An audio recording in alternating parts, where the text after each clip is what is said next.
রাজনীতিতে নানা রকম কথাবার্তা চলছে অস্থিরতা। গণ অধিকার পরিষদের আহ্বায়ক নুরুল হক নূরের উপর হামলা হয়েছে। হামলার পর তিনি হাসপাতালে চিকিৎসাধীন আছেন, তাকে যেন বিদেশে নিয়ে চিকিৎসা দেওয়া হয় সেই নির্দেশ দিয়েছেন প্রধান উপদেষ্টা। অন্যদিকে জাতীয় গণতান্ত্রিক পার্টি জাকপার একাংশের সভাপতি খন্দকার লুৎফুর রহমানকে কুপিয়ে জখম করা হয়েছে। অর্থাৎ রাজনীতিবিদরা গত কয়েকদিনে দুজন রাজনীতিবিদ সরাসরি হামলার শিকার হয়েছেন। একজন যিনি রাজনৈতিক কর্মসূচিতে ছিলেন, তার ওই হামলা বা তাকে আহত করার পেছনে আইনশৃঙ্খলা রক্ষাকারী বাহিনীর সদস্যদেরকে দেখা গেছে, আরেকজনকে সন্ত্রাসীরা আঘাত করেছেন। এছাড়া রাজনীতিতে যে ধরনের অস্থিরতা আমরা দেখতে পাচ্ছি, বিভিন্ন রাজনৈতিক দল নানা দাবিতে সরব হয়েছে। এমন পরিস্থিতিতে প্রধান উপদেষ্টা ডক্টর মোহাম্মদ ইউনূস রাজনৈতিক দলগুলোর সাথে কথা বলছেন। আজকে 7টি দলের নেতারা কথা বলেছেন, এছাড়া হেফাজতে ইসলামের সঙ্গেও কথা বলেছেন। এই প্রসঙ্গে প্রধান উপদেষ্টা বলেছেন, যারা নির্বাচন বানচাল করতে চায় তারা যেরকম পারবে, যেভাবে পারবে বাধা দিবে, সবাইকে সতর্ক থাকার কথা বলেছেন। কথা বলতে চাই রাজনীতিতে যে অস্থির অবস্থা তা নিয়ে। RICL জনতন্ত্র গণতন্ত্রে আজকে আপনাদের সঙ্গে আছি শেখ জায়েদ। আমার সঙ্গে দুজন অতিথি যুক্ত আছেন, পরিচয় করে দিচ্ছি তাদের সঙ্গে। আমার ঠিক ডান পাশে আছেন অধ্যাপক ডক্টর মওদুদ হোসেন আলমগীর পাভেল, আহ্বায়ক বিএনপি মিডিয়া সেল, স্বাগত আপনাকে। আর সর্বডানে আছেন জনাব সোহরাব হাসান, সিনিয়র সাংবাদিক এবং সম্পাদক চর্চা.com, স্বাগত আপনাকেও। প্রসঙ্গের অবতারণা শুরুতেই করেছি। জনাব সোহরাব হাসান, আপনাকে দিয়ে শুরু করতে চাই। প্রধান উপদেষ্টার সঙ্গে রাজনৈতিক দলগুলোর বৈঠক চলছে, এই প্রসঙ্গে হয়েছে, এটি প্রসঙ্গে পরে আসবো। তার আগে আসতে চাই দুজন রাজনীতিবিদ, নুরুল হক নূর জাতীয় পার্টির সঙ্গে একটা সাংঘর্ষিক অবস্থার সৃষ্টি হয়েছিল, পরবর্তীতে সেখানে আইনশৃঙ্খলা বাহিনীর তৎপরতা এবং তাকে মারাত্মকভাবে আহত করা, এবং তার একদিন পরে জাকপার একাংশের সভাপতির উপর সন্ত্রাসী হামলার ঘটনা ঘটেছে। এইগুলো কি নিছক আলাদা আলাদা ঘটনা, না এগুলো কিছু ঘটতে যাচ্ছে বা রাজনীতিবিদদের জন্য চিন্তার কিছু আছে? ধন্যবাদ এবং পাভেল ভাইকে শুভেচ্ছা। বিশেষ করে রাজনীতিতে অস্থিরতা, সমাজে অস্থিরতা, রাষ্ট্রে অস্থিরতা, শিক্ষাঙ্গনে অস্থিরতা, জি, স্থিরতা কোথায় আছে, স্থিতিশীলতা কোথায়? তো কোথাও দেখি না। শিক্ষাঙ্গন বলুন আর বাজার বলুন, প্রশ্ন হওয়া উচিত স্থিতিশীলতা কোথায়। জি, এখন সরকারের প্রথমত যে একটা তো সরকারের দায়িত্ব আইনশৃঙ্খলা পরিস্থিতি রক্ষা করা, জনগণের নিরাপত্তা দেওয়া, এবং কোনো ঘটনা ঘটলে তড়িৎ দায়ী ব্যক্তিদের বিরুদ্ধে ব্যবস্থা নেওয়া। নুরুল হক নূরের উপর হামলা হলো এবং গুরুতর আহত। আজকে বিএনপি মহাসচিব বলেছেন তাকে হত্যার উদ্দেশ্যে হামলা করেছে, কিন্তু কারা করেছে এখন পর্যন্ত কিন্তু জানা যায়নি। এক সদস্যের বিচার বিভাগীয় কমিশন গঠন করা হয়েছে, সেই কমিশনের জন্য আমরা অপেক্ষা করব না। হামলার ঘটনা তো দেখা গেল যে টেলিভিশনে, ভিডিও ফুটেজে নানাভাবে তো এটা দেখা গেছে কারা করেছে স্পষ্ট। আবার এই ঘটনা এরকম ঘটতে পারে, সরকারের গোয়েন্দা বিভাগ সেটা জানতো কিনা, জানলে কোনো ব্যবস্থা নিয়েছে কিনা বা সতর্ক করেছে কিনা। অনেক ক্ষেত্রেই তো দেখি যে চট্টগ্রাম বিশ্ববিদ্যালয়ে তো 144 ধারা জারি করা হয়েছে যে এখানে সভা সমাবেশ করতে পারবে না, কারণ জননিরাপত্তার জন্য হুমকি।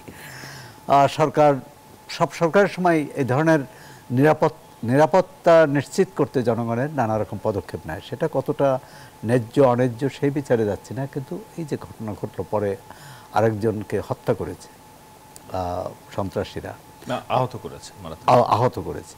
তো এর আগে তো হত্যার ঘটনাও ঘটেছে। এখন সরকারেরই প্রাথমিক দায়িত্ব সরকারের যে কারা করেছে সেটা চিহ্নিত করা এবং তার বিরুদ্ধে আইনি ব্যবস্থা নেওয়া। এটা ঠিক যে একটি দলের প্রধান যেভাবে আহত হলেন বা যেভাবে এখনও তিনি শঙ্কামুক্ত হলেও দীর্ঘদিন তাকে চিকিৎসা নিতে হবে এবং সরকার সিদ্ধান্ত নিয়েছে যে বাইরে পাঠাবে।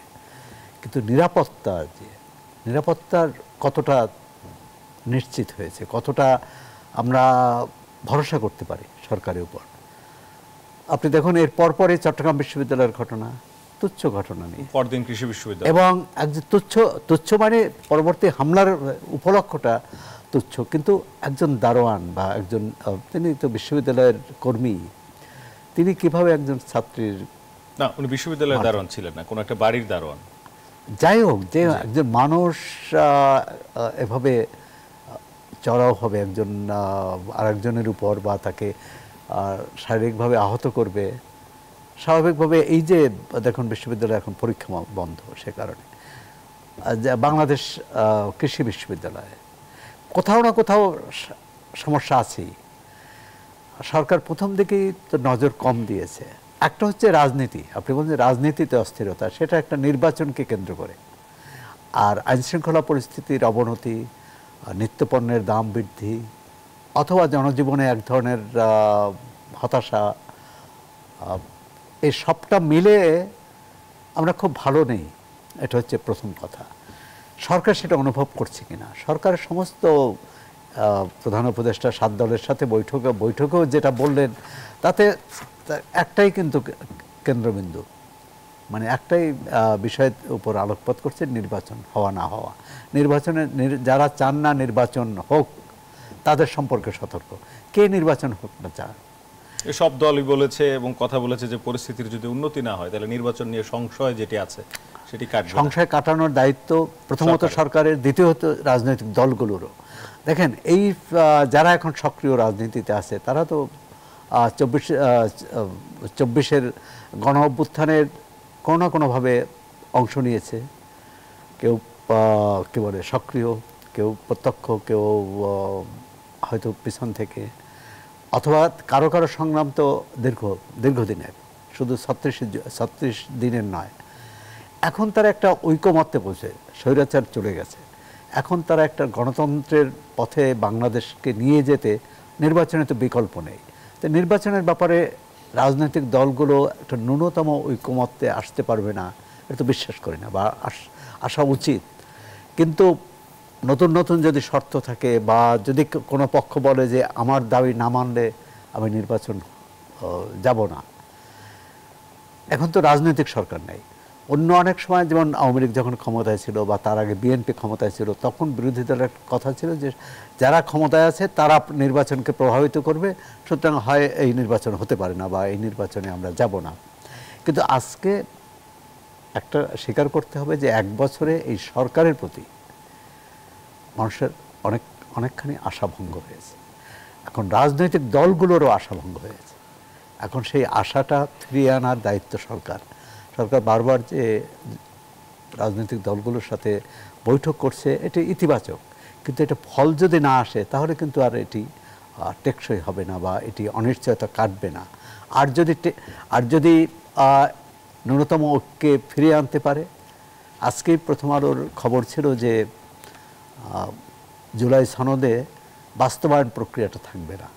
কিভাবে বাস্তবায়ন হবে এই জুলাই সনদে যেসব অঙ্গীকার, সেটা সনদে থাকবে না, এটা আলাদাভাবে থাকবে। কারণ জাতীয় ঐকমত্য কমিশন মনে করে যদি সনদ থাকে, কারণ প্রধান বিরোধ এখন সনদ কিভাবে বাস্তবায়ন হবে। কেউ বলছে যে আগামী জাতীয় সংসদ করবে, কেউ বলছে গণভোটের মাধ্যমে হবে, কেউ বলছে প্রক্লামেশনের মাধ্যমে হবে, কেউ বলছে নতুন সংবিধান সভা গঠন করে হবে। তো বিস্তর ফারাক, মানে এর যে কোনো একটা মানলে অন্যটা নাকচ হতে হবে। এখন এটা ঐকমত্যে কীভাবে আসবে? সেক্ষেত্রে একটা মানে কি বলে, একটা সহনশীল মানসিকতা, একটা ছাড় দেওয়ার মানসিকতা, মানে তালগাছ সালিশ মানে তালগাছ আমার, এই মনোভাব ত্যাগ করতে হবে। আর লক্ষ্য কি? লক্ষ্য হচ্ছে অবাধ সুষ্ঠু নির্বাচনের মধ্য দিয়ে গণতান্ত্রিক ধারায় দেশকে এগিয়ে নিয়ে যাওয়া। দেখুন, এই যে রাজনৈতিক ডামাডোলে মানুষের মৌলিক যে সমস্যাগুলো, সেগুলো পিছনে পড়ে যাচ্ছে। নিত্যপণ্যের দাম বলুন, বেকারত্ব বলুন, শিল্প কারখানার সংকট বলুন, গ্যাস সংকট বলুন, সবটা কিন্তু আর সামনে আসছে না। তাই নির্বাচনটি যত দ্রুত হয়, এবং সেই নির্বাচনটি অবশ্যই সুষ্ঠু, অবাধ এবং অন্তর্ভুক্তিমূলক হওয়া উচিত। ধন্যবাদ আপনাকে। আবার আপনার কাছে আসবো অধ্যাপক ডক্টর মওদুদ হোসেন আলমগীর পাফেল। আপনার কাছে আসতে চাই, অস্থিরতা দিয়েই আপনার মতামত নিতে চাই, যে রাজনৈতিক অস্থিরতা এবং সারা দেশে যে অস্থিরতা, বিশেষ করে বিশ্ববিদ্যালয় ক্যাম্পাসগুলো, এইগুলো একটা আরেকটার সাথে যোগসূত্র আছে কিনা এই বিষয়ে বলবেন।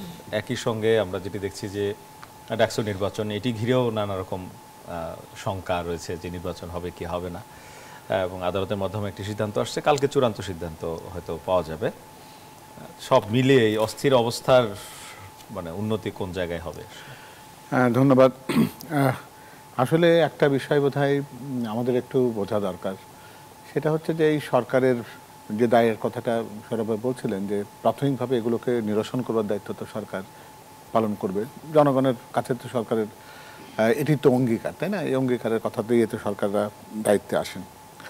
আমাদের কাছে কেন জানি মনে হয় যে সরকারের সদিচ্ছা যতটাই থাকুক আপাত দৃষ্টিতে, কিন্তু পেশাদারিত্বের অভাব রয়েছে। কিন্তু পেশাদারিত্বটা না থাকারই কথা, কারণ তারা তো কেউ ঠিক রাজনীতিবিদ নন, এবং তারা ঠিক এই ক্ষেত্রে এই কাজ করেননি অতীতে, যাদের এই ক্ষেত্রে তাদের কাজ করার অভিজ্ঞতা নেই।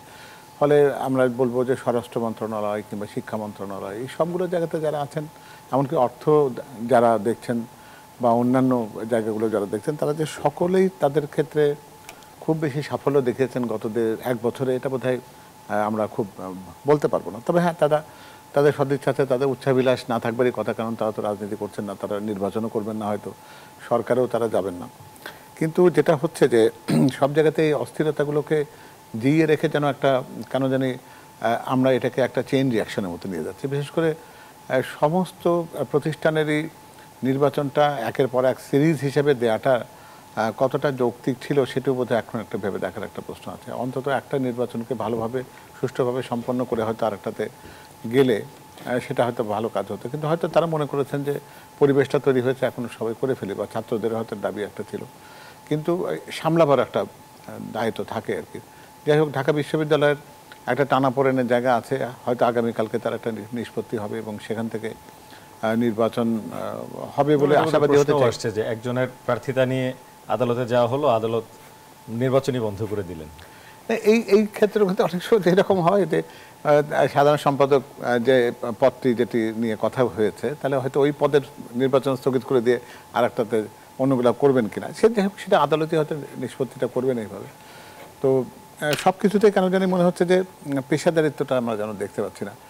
কারণ সরকারের ক্ষেত্রে যদি আমরা খুব সঙ্গতভাবে যদি এই প্রত্যাশাটা থাকে যে নিরসনটা প্রথম দিকেই করতে হয়, আপনি যদি কখনো কোনো একটা সমস্যাকে যদি জিইয়ে রাখেন, বাড়তে দেন, তখন সেটা কিন্তু পৌনঃপুনিকভাবে কিন্তু আঘাত করতে থাকবে। এই ঘটনাগুলো আমরা কিন্তু সেই জায়গায় দেখছি। নুরুল হক নুরুর উপর হামলার একদিন পরে আরেকজন রাজনীতিবিদ, খুব স্বাভাবিক, যখন নুরুল হক নুরুকে হামলা করবার ক্ষেত্রে আমরা যে দৃশ্যগুলো দেখেছি, সেই দৃশ্যগুলো কাঙ্ক্ষিত ছিল না, এটা হওয়ার কথা ছিল না। কারণ এটা তো ঠিক বলতে গেলে যে আইন শৃঙ্খলা যারা দায়িত্বে যারা ছিলেন, তারা কিন্তু বিষয়টিকে নিরসন করবার কাজটা করবার কথা ছিল। কিন্তু আমরা যতটুকু দেখেছি তাতে সেই জায়গাতে শিথিলতা মানুষের কাছে তো প্রতীয়মান হয়েছে।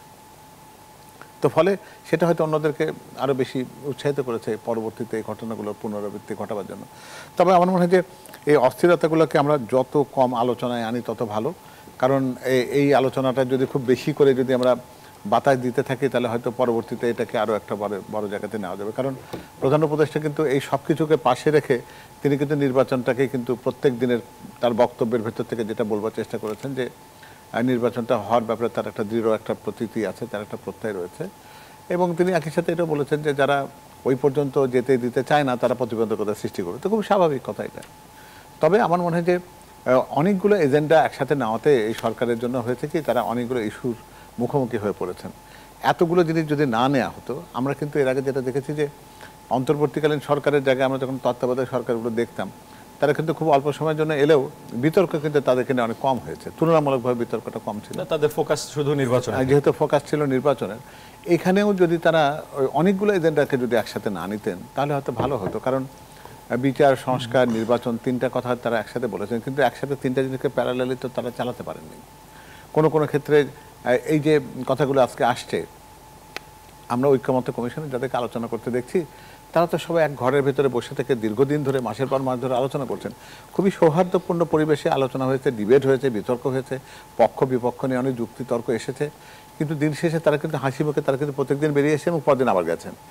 এবং সেখানে কিন্তু যে বিষয়গুলো নিয়ে আলোচনা হয়েছে, সেটা কিন্তু বর্তমান সংবিধান যেটা রয়েছে তার কিন্তু অনুচ্ছেদ ভিত্তিক আলোচনা হয়েছে। তো সেটা যদি হয় তাহলে নতুন করে সংবিধান রচনা করার কথা আসছে কেন? যারা নতুন সংবিধান রচনার কথা বলবেন তারা তো তাহলে ওই আলোচনায় যাওয়ার কথা আর কথা ছিল না। তারা বলবেন আমি এটা নিয়ে আলোচনাই করবো না, একেবারে প্রথম পৃষ্ঠা থেকে আলোচনা করবো না, প্রথম পৃষ্ঠা আমরা কি লিখবো, দ্বিতীয় পৃষ্ঠায় কি লিখবো, আলোচনাটা সেখানে হতে পারতো। কিন্তু আমি যখন বলছি যে অমুক অনুচ্ছেদের এই অংশটুকু পরিবর্তন করে আমরা এটা দিয়ে প্রতিস্থাপিত করতে চাই, আলোচনা যখন এই প্রেক্ষাপটে হচ্ছে, তখন যারা এই আলোচনাতে ছিলেন তারা তো বাইরে এসে অন্য কথা বলতে পারেন না, এটা তো বলাটা সঙ্গত না। আবার কেউ কেউ বলছেন যে এটা পিআর পদ্ধতি নিয়ে কথা, তো সেই কথাগুলোর নিষ্পত্তি তো তারা সেই আলোচনার টেবিলে সেখানে করে আসতে পারতেন। সেগুলোকে বাইরে এসে জনগণের মধ্যে এই বিভ্রান্তিগুলো তৈরি করবার তো কোনো প্রয়োজন নেই। আমার মনে হয় যে এই বিষয়গুলোকে যত কম আলোচনায় আমরা আনি সেটাই বোধ হয় সবচেয়ে বেশি ভালো হবে। কারণ আমরা তো মোটামুটি বুঝেছি যে এই সরকারের কাউন্টডাউনের পর্ব, যেটা আর কি তারা বলছে ক্ষণগণনাটা হয়তো তাদের শুরু হয়েছে, যেহেতু তারা ফেব্রুয়ারির প্রথমার্ধেই নির্বাচনটা মোটামুটি এইরকম একটা জায়গাতেই যাওয়ার মতন লক্ষ্যণে তারা এগোচ্ছেন। তার ফলে এই ক্ষণগণনা যেহেতু তাদের শুরু হয়েছে, এখন কিন্তু তাদের পেশাদারিত্বটা আরও ভালো করে দেখাতে হবে। এই জায়গাতে তাদের কিন্তু অনেক বেশি এজেন্ডা হাতে না নিয়ে তারা যদি ফোকাস করেন যে আমরা আইন শৃঙ্খলাকে ঠিক রাখবো, দ্রব্যমূল্যকে অসহনীয় জায়গায় যেতে দেবো না, যেটার কথা সৌরভ ভাই বলছিলেন যে জন আকাঙ্ক্ষার তো অন্য জায়গাগুলো থাকে, সংবিধান সংশোধন বা নির্বাচনের পাশে তো ওগুলো জায়গাও দেখতে হবে। কারণ হলো যে আমি একটা জিনিস কিন্তু এখানে একটু বলতে চাই, সেটা হচ্ছে যে এই সরকার যতটা বেশি বিপর্যস্ত অবস্থা রেখে যাবেন সব কিছু, পরে সরকারের জন্য চ্যালেঞ্জ কিন্তু তত বেশি বাড়বে। কারণ আমরা তো দেখেছি যে অনির্বাচিত সরকার থাকলে অনেকগুলো সঙ্গত ইস্যু এসে যায়, বিনিয়োগের প্রশ্ন আসে, ব্যবসা বাণিজ্যের স্থবিরতা আসে, মানুষের একটা অনিশ্চয়তা থাকে। সব জায়গাতে যে অনিশ্চয়তাগুলো দীর্ঘসূত্র হবে, যখনই আমি দেখব যে নির্বাচন বিলম্বিত হচ্ছে অথবা এই অন্তর্বর্তীকালীন সরকারের সময়সীমা বেড়ে যাচ্ছে, তো ফলে এই সময়সীমাটা কমাতে পারলে ভালো হতো। যেহেতু এখনও একটা জায়গাতে এসে গেছি আমরা, তাদের উচিত হবে ফোকাসটাকে একেবারে কেন্দ্রীভূত করা, অনেক বড় ফোকাস না করে তাদের লক্ষ্যগুলোকে সুনির্দিষ্ট করা, অল্প জিনিসের মধ্যে নজর দেওয়া এবং সমস্ত উপদেষ্টা পরিষদ মিলিতভাবে যেন একটা টিম হিসেবে কাজ করে। জি, কিন্তু প্রশ্ন একটা থেকে যায় যে এই যে আপনি বলছেন যে অস্থিরতাকে সামনে না নিয়ে আসা, কিন্তু অস্থিরতা তো তার মোকাবেলাও ঠিকভাবে করতে পারছেন না। এই যে দুর্বলতা, এই দুর্বল অবস্থা নিয়ে সামনে নির্বাচন তারা করতে পারবেন কিনা ঠিক মতো, সেজন্য বলছি যে উত্তর নেব আপনার কাছে। আমি একটু বিরতিতে যাব, কিন্তু এই প্রশ্ন রেখে গেলাম আপনার কাছে। দর্শক, একটা বিরতি নিচ্ছি, বিরতি থেকে আবারও কথা হবে আরআইসিএল স্টিল জনতন্ত্র গণতন্ত্র। বিরতির পর আবারও স্বাগত। দেখছেন আরআইসিএল স্টিল জনতন্ত্র গণতন্ত্র, সঙ্গে আছে শেখ জায়েদ। আইন শৃঙ্খলা পরিস্থিতির অবনতি নির্বাচনী পরিবেশ নিয়ে অনিশ্চয়তা তৈরি করছে, এটি বলেছেন জোনায়েদ সাকি। তিনি আজকে যে 7টি দল প্রধান উপদেষ্টার সঙ্গে সাক্ষাৎ করেছেন, বৈঠক করেছেন, তাদের একজন, তার দলও ছিল। পরিস্থিতির উন্নতি না হলে নির্বাচন নিয়ে সংশয় কাটবে না বলেছেন এবি পার্টির মুজিবুর রহমান মঞ্জু। অন্য রাজনৈতিক নেতৃবৃন্দ একই সুরে কথা বলেছেন, যেই সুরে প্রধান উপদেষ্টাও কিছুটা বলেছেন যে নির্বাচন বানচালের একটা ষড়যন্ত্র আছে। কথা বলতে চাই এই প্রসঙ্গে, বিরতির আগে বলে গিয়েছিলাম প্রশ্নটি অধ্যাপক ডক্টর মওদুদ হোসেন আলমগীর পাভেল আপনাকে করেছিলাম, তার আগে সোহরাব হোসেন আপনার কাছে আসতে চাই এই প্রসঙ্গ নিয়ে, পাভেল ভাইয়ের কাছ থেকে পরে শুনবো। সেটি হচ্ছে যেই পুলিশ সদস্যরা একটি ঘটনা দীর্ঘ সময় পার হতে দিলেন এবং তাদের কাছে সহযোগিতা চাওয়ার পরও চট্টগ্রাম বিশ্ববিদ্যালয় কর্তৃপক্ষ যথাসময়ে সহযোগিতাটি পায়নি, পরবর্তীতে একেবারে সরকারের সর্বোচ্চ পর্যায় থেকে চেষ্টা করার পর সেখানে সেনাবাহিনীর সদস্যরা যাওয়ার পর পুলিশ সদস্যরা এসেছেন। একইভাবে নুরুল হক নূরের উপর যখন হামলা হলো, রাজনৈতিক নেতৃবৃন্দদেরকে এ ধরনের হামলার পর স্বভাবতই আইনশৃঙ্খলা বাহিনী সতর্ক থাকার কথা। একদিন পরে আরেকটি রাজনৈতিক দলের প্রধানের উপর দুর্বৃত্তরা হামলা করলো এবং তাকে মারাত্মকভাবে কুপিয়ে জখম করেছে। কৃষি বিশ্ববিদ্যালয়েও একটা অস্থির অবস্থা সৃষ্টি হচ্ছে। কোথাও কোনো ঘটনা ঘটলে আইনশৃঙ্খলা বাহিনীকে তাৎক্ষণিকভাবে, বিশেষ করে পুলিশ বাহিনীকে আমরা তৎপর হতে দেখি না, একই সঙ্গে প্রশাসনকেও তৎপর হতে দেখি না। এই যে দুর্বল অবস্থা বা নিশ্চুপ থাকার চেষ্টা বা দর্শক সারিতে থাকার চেষ্টা, এই চেষ্টা নির্বাচন পর্যন্ত যদি চলতে থাকে বা এরকম অবস্থা থাকে, এবং এই অবস্থায় এই ধরনের প্রশাসন বা আইন শৃঙ্খলা রক্ষাকারী বাহিনী দিয়ে নির্বাচন সুন্দরভাবে হবে কিনা আপনার কি মনে হয়? অন্যান্য ক্ষেত্রে এই সরকার কতটা রাজনৈতিক সেটা নিয়ে তো প্রশ্ন আছে, হওয়া উচিত নয়। কিন্তু এই সরকারের বক্তৃতা বিবৃতিতে কিন্তু রাজনৈতিক দলীয় রাজনৈতিক সরকারগুলো যে ভাষায় কথা বলতো সেটি, অর্থাৎ সমস্যাটাকে স্বীকার না করা। তা সমস্যা অস্বীকার করলে বা সমস্যা স্বীকার না করলে তো সমস্যার সমাধান হবে না। আইনশৃঙ্খলা পরিস্থিতি যে খারাপ বা অবনতি হচ্ছে এর সরকার তো স্বীকার করে না। এবং ওনারা নিজেরা নিজেদেরকে নিন্দা জানান। হ্যাঁ, নিজেরাই নিন্দা জানাচ্ছেন। না, নিন্দা জানাতেই পারে, নিন্দা জানাতে পারে, কত হচ্ছে নিন্দা জানানোর মতো ঘটনা ঠেকানো হচ্ছে তাদের দায়িত্ব। এখন সবটা মিলে এই সরকারের মধ্যে পাভেল ভাই বলছেন যে পেশাদারত্বের অভাব, তার চেয়েও সমন্বয়হীনতা।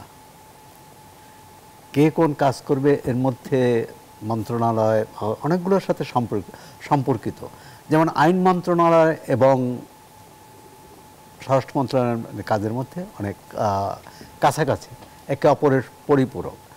আচ্ছা, আমরা এই যে নুরুল হক নূরের উপর হামলা, সে কথাটা বললাম, চট্টগ্রাম বিশ্ববিদ্যালয় বা অন্যান্য ক্ষেত্রে আরেকটি রাজনৈতিক দলের নেতাকে কুপিয়ে ফেলছে। রিপোর্টার্স ইউনিটিতে একটি সংগঠন, তারা আলোচনা সভার আয়োজন করেছিল। যদি সরকার মনে করে যে এই আলোচনা সভাটি বা এই আয়োজনটি হওয়া উচিত না, জননিরাপত্তার জন্য হুমকি হতে পারে, তারা সেটা বন্ধ করবে প্রশাসনিকভাবে, আইনশৃঙ্খলা রক্ষাকারী বাহিনী যে। কিন্তু সেখানে একটা মব তৈরি করা হলো এবং কয়েকজন লোক, এবং সংবাদ মাধ্যমে আসছে সেখানে জামাতের একজন স্থানীয় কর্মীও ছিলেন। মানে এটি যে করতে দেওয়া হলো, পরবর্তীকালে এ সম্পর্কে সরকারের কাছ থেকে কোনো রকম বিবৃতি বা কোনো রকম ইয়ে না, এবং পরবর্তী দেখা গেল যারা আক্রান্ত হলেন তাদেরকে সন্ত্রাস দমন আইনে আপনি জেলে পাঠিয়ে দেবেন। ভাগ্য ভালো যে তাদেরকে রিমান্ডে নেয়নি। তাদের মধ্যে সাংবাদিক ছিলেন, বিশ্ববিদ্যালয়ের অধ্যাপক ছিলেন, রাজনৈতিক কর্মী ছিলেন, রাজনৈতিক নেতা ছিলেন। এখন তাদের মধ্যে সুনির্দিষ্ট যদি মামলা থেকে থাকে আগে থেকে, তাহলে তাদের গ্রেপ্তার করা হল না কেন? তাদের বাড়িতে বা এখন ওখানে এসে কেন করা হবে? এটি তো আওয়ামী লীগ সরকারের আমলে মনে আছে যে প্রথম আলোর একটা অনুষ্ঠান ছিল সোনারগাঁয়ে, সে প্রতিষ্ঠাবার্ষিক অনুষ্ঠান। সেই অনুষ্ঠান থেকে বের হওয়ার পর 3 জন বিএনপির নেতাকে গ্রেপ্তার করা হয়। তো ওই সরকার তো রাজনীতি দমন পীড়ন চালিয়েছে বিরোধী দলের উপর। কথা হচ্ছে সরকার যখন সরকারের দায়িত্ব হচ্ছে প্রতিটি নাগরিকের নিরাপত্তা দেওয়া, সেই নাগরিক যদি মৃত্যুদণ্ডপ্রাপ্ত আসামি হয় তারও নিরাপত্তা দেওয়া, তার রায় কার্যকর হওয়ার আগ পর্যন্ত। কিন্তু আমাদের সরকারগুলো সেটি করতে কতটা আগ্রহী, কতটা এখন মব ভায়োলেন্স, এটি কিন্তু এখন বাংলাদেশে মব ভায়োলেন্স এটা আন্তর্জাতিক রাজনীতির অংশ হয়ে গেছে, রাজনীতির আলোচনার বিষয় হয়ে গেছে। জি, আপনি আমেরিকান রাষ্ট্রদূত প্রশ্ন করেছেন সিএসি-কে, সিএসি বলেছেন মবকারীরা 300 আসনে ভাগ হয়ে যাবেন। এটা তো একটা মানে কি বলে পলায়ন পর্ব থাকবে। আর 300 আসনে ভাগ না হয় যে 30 আসনে ভাগ হয়, তখন কি হবে? 30টা আসন নির্বাচন হবে না। মানে এটা হচ্ছে দায়িত্ব এড়ানো বা তাদেরকে একটা কি বলে এই বালকদের এক ধরনের বুঝ দেওয়া হয় না, সেরকম কথা হচ্ছে। সমস্যাটা আগে দেখতে হবে। আপনি যে কথাটি বলছিলেন যে এই ভয় তো আছে, শুধু এটা না, রাজনৈতিক দলগুলোর মধ্যে যে দূরত্ব এটা যদি না কাটে, তাহলে তো এই যে দল মনে করে যে তারা জয়ী হতে পারবে না, তারা তো নির্বাচনে যে কোনোভাবে বাধা দেওয়ার চেষ্টা করবে। আর যারা জয়ী হতে চাইবে বা জয়ী হওয়ার যাদের সম্ভাবনা আছে, তারা তো নির্বাচনটা করতে চাইবে। এখন যদি এরকম হয় যে যদি আমি না জিতি তাহলে সেই নির্বাচন আমি কেন করব, এই মনোভাব থাকলে তো নির্বাচন হবে না, সুষ্ঠু হবে না। যেমন ধরেন আওয়ামী লীগ সরকার 3টি নির্বাচন জনগণকে ছাড়া করেছে, বৃহত্তর জনগণের সংখ্যাগরিষ্ঠ অংশকে ছাড়া। এখন আগামী নির্বাচনটি সরকার দৃঢ়প্রতিজ্ঞ যে ফেব্রুয়ারিতে নির্বাচন হবে, সেই নির্বাচনে সব দল অংশ নেবে। আমি সব দল বলতে যারা এখন সক্রিয় রাজনীতিতে, অর্থাৎ প্রধান উপদেষ্টা যাদের সাথে বৈঠক করেছেন, সবাই অংশ নেবে এই নিশ্চয়তা আছে কিনা? যদি থাকে তাহলে রাজনৈতিক দলগুলোর, সরকার এই রাজনৈতিক দলগুলোর উপরই দায়িত্ব দিতে পারে বা তাদেরকে বলতে পারে যে আপনারা যেহেতু সবাই নির্বাচন করছেন, নির্বাচনটা অবাধ সুষ্ঠু কীভাবে হবে, প্রশাসনিকভাবে যা করার আমরা সরকার করবে, কিন্তু রাজনৈতিক দলগুলোর মধ্যে পারস্পরিক আস্থার সম্পর্ক গড়ে তুলতে হবে। প্রয়োজনে এখন যেভাবে নির্বাচনী আমাদের প্রচার কার্যক্রম চলে, সেটি অন্যভাবেও করা যেতে পারে। একসঙ্গে সবাই কম্বাইন্ডলি এই সম্মিলিতভাবে প্রচার করবে, যাতে একে অপরের উপর বিষোদ্গার না করা হয়, যাতে একে অপরকে আক্রমণ না করা হয়। আর যেটি সাম্প্রতিককালে যেটি সবচেয়ে উদ্বিগ্ন, কোনো দলের মিছিল থেকে অন্য দল সম্পর্কে যে ভাষায় ব্যবহার করা হয়, যে ভাষা বিষোদ্গার করা হয়, আর যে বিদ্বেষ ছড়ানো হয়, নির্বাচনী রাজনীতিতে এটা থেকে বিরত রাখা খুবই কঠিন হবে। এবং সেই কঠিন কাজটি যদি রাজনৈতিক দলগুলো করতে পারে তাহলে একটা সহনশীল পরিবেশ তৈরি হবে। এবং আমার ধারণা যে প্রশাসন এবং আইনশৃঙ্খলা রক্ষাকারী বাহিনীও সচেষ্ট থাকবে। আর যদি তারা এরকম হয়, যেমন সব দলের সব জায়গায় তো একই রকম অবস্থান না, কোথাও কোনো দল দুর্বল, কোথাও কোনো দল বেশি সবল। এখন যারা সবল তাদের জন্য যদি দুর্বলরা দাঁড়াতেই না পারে, ভোট চাইতে না পারে, তখন কি পরিস্থিতি হবে? তো সেক্ষেত্রে সরকারের যেমন দায়িত্ব আছে নির্বাচনের ক্ষেত্রটা সবার জন্য মাঠ সমতল করা, আবার রাজনৈতিক দলগুলোরও দায়িত্ব আছে। কারণ তারা তো আমাদের 1 বছর ধরে গল্প শোনাচ্ছে যে এটি সাধারণ নির্বাচন নয়, এটি একটি নির্বাচনের জন্য নির্বাচন নয়। আগামী নির্বাচনটি হবে ভবিষ্যৎ বাংলাদেশ কিভাবে চলবে তা সেটির একটি পরীক্ষা হবে এবং সেটি কর্মপন্থা নির্ধারিত হবে। এখন এই নির্বাচন নিয়ে এত সংশয়, এত সন্দেহ, এবং আমি মাঠে যে রাজনৈতিক নেতারা বক্তৃতা বিবৃতি দিচ্ছেন সেটা হতে পারে তার দলের কেউ পিআর চাইতে পারেন, কেউ সংবিধান নতুন করেও চাইতে পারেন, কিন্তু ফেব্রুয়ারির মধ্যে প্রথমার্ধের মধ্যে কি করা সম্ভব? গণভোট, সংবিধান সভা, জাতীয় সংসদ, 3টি নির্বাচন করা কি সম্ভব? সম্ভব না। এর মধ্যে কি পিআর পদ্ধতি নতুন করে চালু করা সম্ভব? সম্ভব না। কারণ সবাই একমত হলে হয় না, সম্ভব না, কারণ এই সংবিধানে নেই। সংবিধানে আছে আপনি কাকে ভোট দিবেন সেই প্রার্থীকে ভোট দিবেন, কিন্তু পিআর পদ্ধতিতে প্রার্থীকে ভোট দেওয়ার প্রশ্ন নয়, দলকে ভোট দেওয়া। আর আমরা যে একনায়কতন্ত্রের বিরুদ্ধে লড়াই করছি, পিআর পদ্ধতিতে সেই দলীয় প্রধানকে বা দলের একটি ফোরামকে যে একনায়ক বানিয়ে দেওয়া হচ্ছে, সেটাও তো সে ব্যাপারে তো সতর্ক থাকতে হবে। সবটা মিলে একটা গোলমেলে পরিস্থিতি। এখন এই গোলমেলে পরিস্থিতিটাকে সহজ, সুন্দর এবং একটি কাঙ্ক্ষিত জনগণ যে ধরনের পরিবেশ পরিস্থিতি চায়, নির্বাচন মাত্র 5 মাস আছে, কিন্তু আপনি পূর্ণাঙ্গ যদি হিসাব করেন ফেব্রুয়ারি বাদ দিলে এই সেপ্টেম্বর থেকে 5 মাস সময় আছে। তো 5 মাসে আইনশৃঙ্খলা পরিস্থিতি উন্নতি করতে হবে। আরেকটি বলছেন পুলিশ, আইনশৃঙ্খলা রক্ষাকারী বাহিনী। আইনশৃঙ্খলা রক্ষাকারী বাহিনীও তো কোথাও কোথাও মবের শিকার হয়েছে। এই নিশ্চয়তা দিতে হবে তারা মবের শিকার হবে না। অন্যায় করলে তার বিরুদ্ধে ব্যবস্থা হবে। অবশ্যই নূরকে যে বেধড়ক পিটিয়েছে তার বিরুদ্ধে ব্যবস্থা নেই। এই জন্য আপনি পুরো পুলিশ বাহিনী বা সশস্ত্র বাহিনীর উপর বা যৌথ বাহিনীর উপর যদি অনাস্থা প্রকাশ করেন, তাহলে তো সেই পুলিশ আইনশৃঙ্খলা রক্ষায় ঝুঁকি নেবে না এবং তার দায়িত্ব পালন করবে না। ধন্যবাদ আপনাকে। যারা মওদুদ হোসেন আলমগীর পাভেল, উনি যেটি বলেছেন যে একটা অনাস্থার পরিবেশ, এখন আস্থা ফিরবে কিভাবে? রাজনৈতিক দলগুলোর মধ্যেও নিজেদের মধ্যে অনাস্থা আছে, সরকারের তো নিজের যে একটু দৃঢ়তা, সেই দৃঢ়তার অভাব, এটি আজকে রাজনীতিবিদরা সরকারকে যে বলেছেন যে আপনারা একটু দৃঢ় হন, কিন্তু এটার সমাধান কিভাবে হবে? যে নির্বাচন কি এই ধরনের অস্থিরতার মধ্যে দিয়ে এগুলো নির্বাচন সুন্দর হবে? আমার মনে হয় যে আমরা যদি চাই আলোচনাকে লম্বা করতে গেলে আমরা অনেক উদাহরণ আনতে পারবো, কি হয়েছে, কেন হয়েছে, এই বিবরণীটা অনেক লম্বা করা যাবে।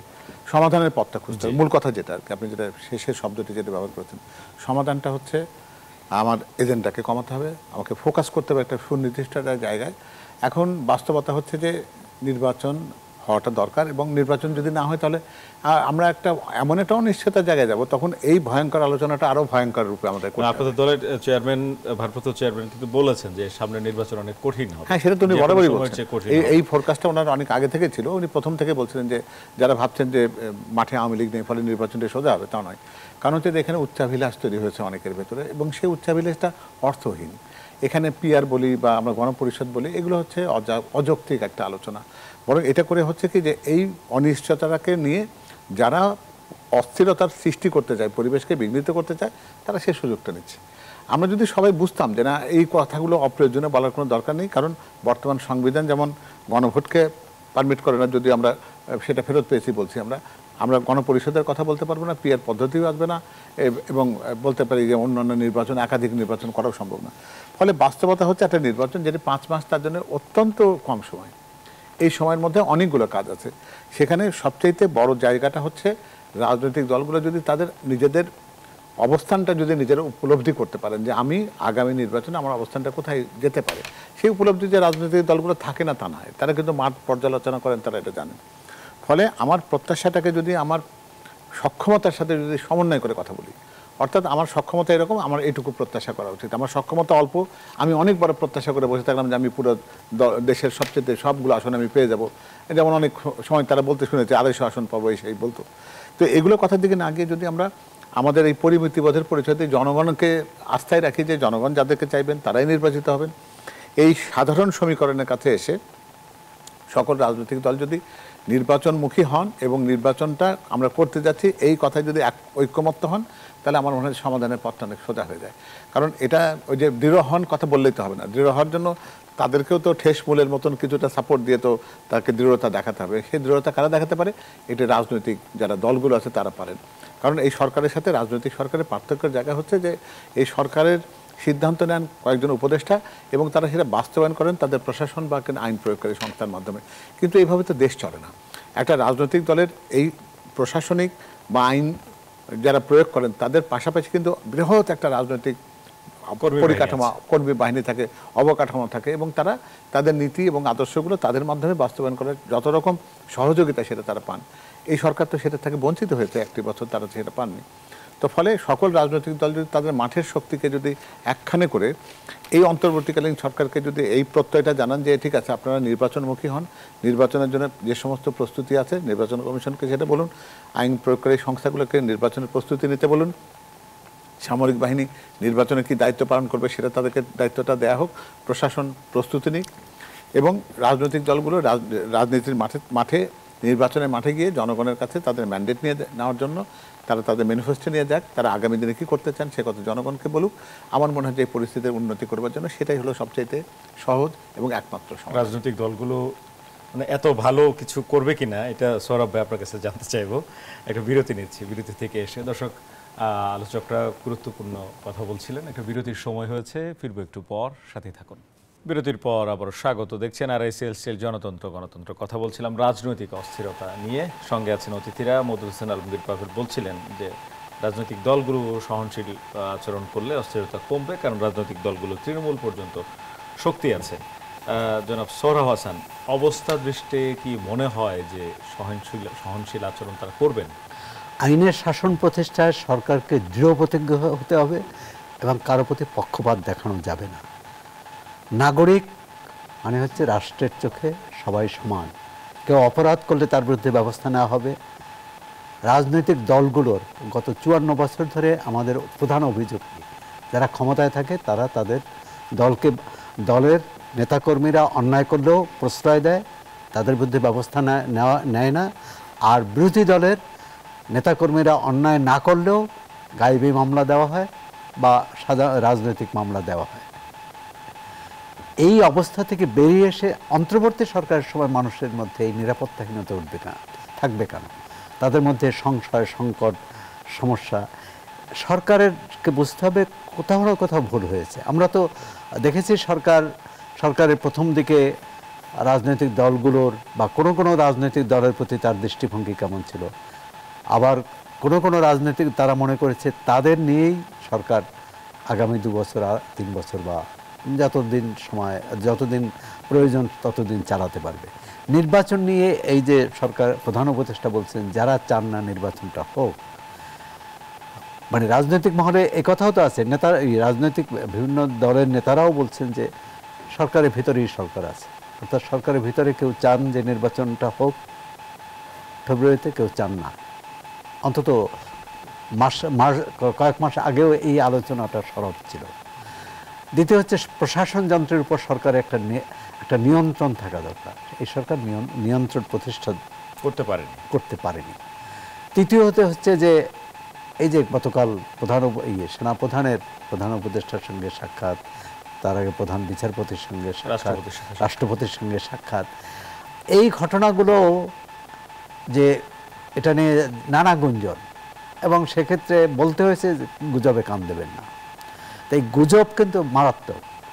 আরেকটি হচ্ছে যে আমরা কখনো কোনো কোনো ক্ষেত্রে তো দেখেছি সরকার শুধু এখানকার যে সরকারের যে উপদেষ্টা পরিষদ বা তার যে জনবল বা তার যে সহযোগী তাদের দিয়ে চালিত নয়, সরকারের চালিত শক্তি মানে চালানোর শক্তি দেশের বাইরেও, ভূখণ্ডের বাইরেও, কেউ প্যারিস থেকে, কেউ ওয়াশিংটন থেকে, কেউ নানা নানা জায়গা থেকে।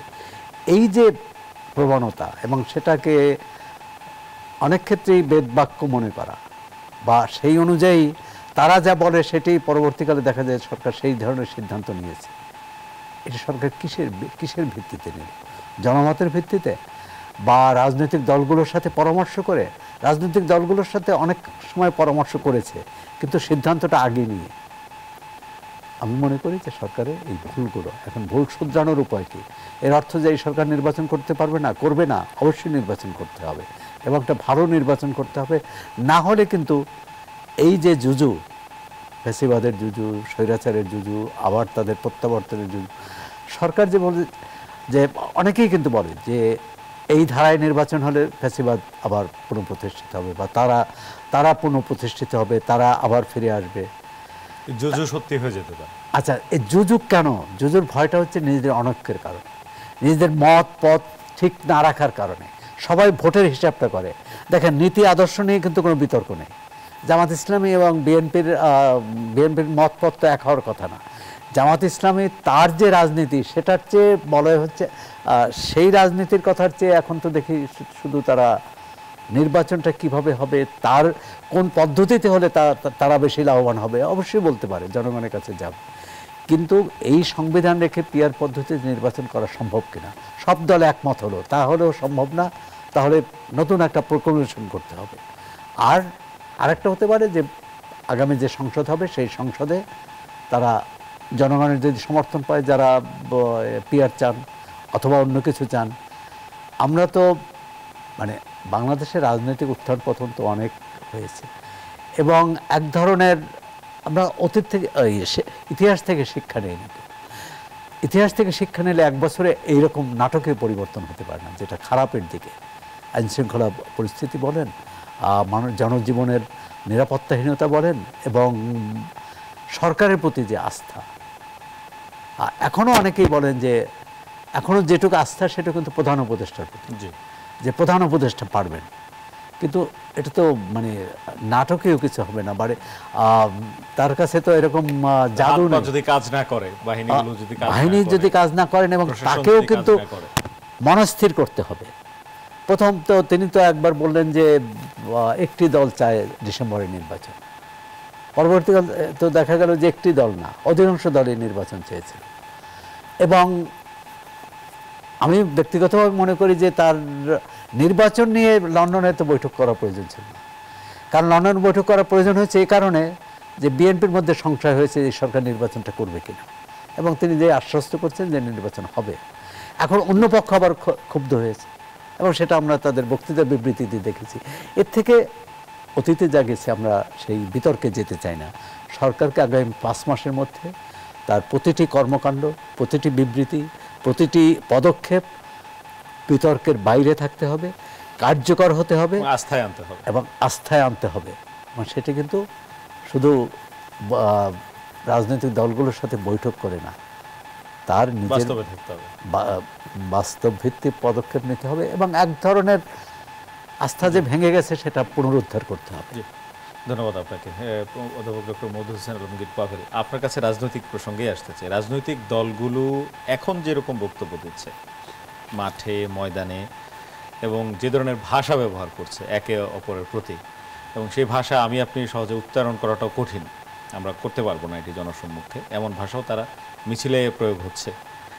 এই রকম বৈরিতা দূরত্বের পর যখন মাঠে নির্বাচনের জন্য মুখোমুখি হবে, তখন পরিস্থিতি আরো খারাপ হবে কিনা, এবং এইটা রাজনৈতিক দলগুলো নিজেরা নিজেদের কর্মীদেরকে কন্ট্রোল করা বা নিজেদের মধ্যে ভালো চর্চা করা এবং নির্বাচনী পরিবেশটায় উৎসব মুখর থাকা, এটা কি সম্ভব কিনা বা এটা কিভাবে সম্ভব হবে?